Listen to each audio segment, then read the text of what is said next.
ഇന്ന് ഞാൻ ഓണത്തിന് മുന്നേ ചെയ്തു വയ്ക്കാനുള്ള കുറേ ടിപ്പുകളാണ് പറയുന്നത്. അതെല്ലാമാണെന്ന് പറഞ്ഞു തരാം. ആദ്യമായിട്ട് ജീരകം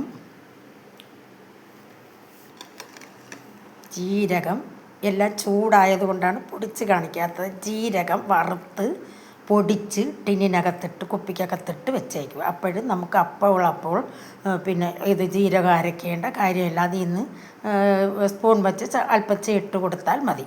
അതുകൊണ്ട് ജീരകം വറുത്ത് വെച്ചേക്കുന്നതാണ്. അതേപോലെ ഉലുവയും വറുത്ത് വെച്ചേക്കുന്നത്. ഇതെല്ലാം ഓണത്തിന് മുന്നേ നമ്മളിത് ഒരുക്കി വെച്ചിരുന്ന നമുക്ക് പിന്നെ ഓണം അടുപ്പിച്ച് വലിയ ജോലി ഇല്ലാതെ വരും. നമ്മൾ ഓഫീസിലും കാര്യങ്ങളിലൊക്കെ പോണ ആൾക്കാരാണെങ്കിൽ എല്ലാം ബുദ്ധിമുട്ടായിരിക്കും. പിന്നെ അതേപോലെ കറി മസാലയും വറുത്ത് വെച്ചേക്കുകയാണ്. എല്ലാം ചൂട്. ഇതെല്ലാം പൊടിച്ച് ടിന്നുകളിലാക്കി വെക്കും. അതേപോലെ പയർ വറുത്ത് വെച്ചേക്കുന്നു. പരിപ്പിനുള്ള പയറും വറുത്ത് വെച്ചിട്ട് 3-4 ദിവസത്തിന് മുമ്പ് ഇതെല്ലാം ചെയ്ത് വെച്ച് നമുക്ക് അത്രയും തിരക്ക് കുറയും. അതുകൊണ്ടാണ് ഇതും പൊടിക്കണം. എല്ലാം നല്ല ചൂടിലിരിക്കുകയാണ്. അതേപോലെ ജീരകം, ഉലുവ, കറി മസാല, പയർ, ഇത്രയും. അതിനുശേഷം പ്രഥമ ഉണ്ടാക്കാനും പായസമൊക്കെ ഉണ്ടാക്കുന്നതിനുള്ള അണ്ടിപ്പരിപ്പും മുന്തിരിങ്ങയും 2-3 ദിവസത്തിനകത്ത് പൂരാടത്തിൻ്റെ അന്നെല്ലാം നെയ്യിൽ വറുത്ത് കോരി ചെറിയ സ്റ്റീൽ പാത്രങ്ങളിൽ അടപ്പുള്ള പാത്രത്തിൽ അടച്ച് ഫ്രിഡ്ജിൽ വെച്ചിരുന്നാൽ നമുക്ക് അപ്പോൾ പ്രയാസം ഉണ്ടാവില്ല. പായസം പ്രഥമനൊക്കെ വെക്കാനായിട്ട് നമുക്ക് അപ്പോഴും വളരെ ഈസി ആയിട്ട് ചെയ്യാൻ പറ്റും. അതുകൊണ്ട് ഇത് രണ്ടും ഒരു പൂരാടത്തിൻ്റെ അന്ന് മതി. പൂരാടത്തിൻ്റെ അന്ന് അണ്ടിപ്പരിപ്പും മുന്തിരിങ്ങയും വറുത്ത് കോരി ഒരു പാത്രത്തിലിട്ട് അടച്ച് വയ്ക്കുക. അപ്പോൾ നമ്മൾ സമയത്തിനടന്ന് ഓടണ്ട. അതേപോലെ ചവ്വരി നല്ല മൂക്ക വറുത്ത് ഒരു ടിന്നിലിട്ട്, നെയ്യിൽ വറുക്കണമല്ല, നെയ്യിൽ വറുത്ത് ഒരു ടിന്നിലിട്ട്, നെയ്യിലോ എണ്ണയിലോ ചവ്വരി എണ്ണയിലായാലും മതി, ടിന്നിലിട്ട് അടച്ച് സൂക്ഷിച്ച് വയ്ക്കുക. അപ്പോഴും നമുക്ക് ആ സമയത്തിന് ബുദ്ധിമുട്ടില്ല. അതേപോലെ ശർക്കര ഞാൻ എടുത്തുകൊണ്ട് വന്നില്ല.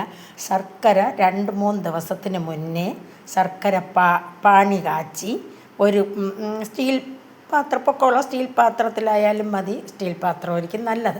സ്റ്റീൽ പാത്രത്തിലോട്ട് ഒഴിച്ച് അടച്ച് വെച്ചിരുന്നാൽ നമുക്ക് 3-4 ഓണത്തിന് അത് സുഖമായിട്ട് എടുക്കാൻ പറ്റും. അതേപോലെ തേങ്ങ തിരുവി ഫ്രീസറിൽ വെക്കല്ലേ. ഫ്രീസറിൻ്റെ തൊട്ട് താഴെയുള്ള സ്ഥലത്ത് ഒരു 2 ദിവസത്തിന് മുന്നേ തേങ്ങ തിരുവി ഫ്രീസറിൻ്റെ തൊട്ട് താഴെയുള്ള തട്ടിൽ വെച്ചിരുന്നാൽ നമുക്ക് ആ സമയത്തിന് അതും എടുക്കാൻ പറ്റും. അതെല്ലാം നമുക്ക് എളുപ്പമാക്കി കിട്ടും. ഇതാണ് ഞാൻ പറഞ്ഞ കാര്യങ്ങൾ. അതേപോലെ ഇത്രയും കാര്യങ്ങൾ നമ്മൾ ചെയ്തു വച്ചിരുന്നാൽ നമുക്ക് പിന്നെ വളരെയധികം എളുപ്പമാണ്. മുളക് മല്ലിപ്പൊടി വാങ്ങണവരുണ്ട്, പൊടിക്കണവരുണ്ട്. അതുപോലെ ബാക്കി കാര്യങ്ങളെല്ലാം ഓണത്തിന് 2-3 ദിവസത്തിന് മുന്നേ ഇതേപോലെ ചെയ്തു വെച്ച ജീരകം പൊടിച്ച് വെച്ചേക്കണം. അപ്പോഴും നമുക്കത് ജീരകത്തിന് കിടന്ന് ഓടണ്ട. അതേപോലെ വെളുത്തുള്ളി തൊലിച്ച് വെച്ചേക്കുക. ഞാൻ കുറച്ച് തൊലിച്ച് വെച്ചിട്ടുണ്ട്, കാണിച്ചു തരാം.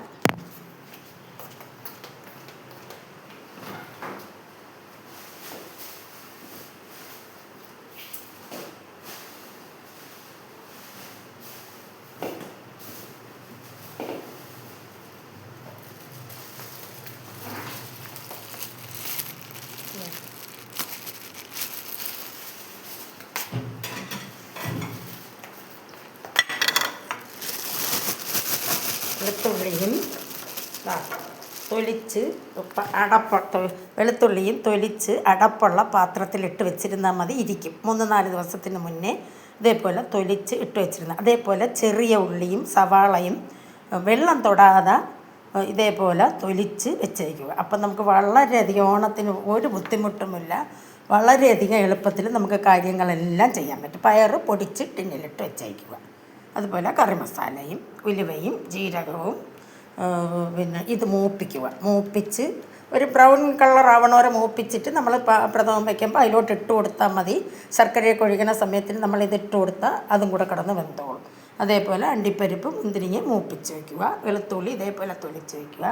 ശർക്കര പാനി കാച്ച് 2-3 ദിവസത്തിന് മുന്നേ വയ്ക്കുക. ഇത്രയാണ് പറയാനുള്ളത്.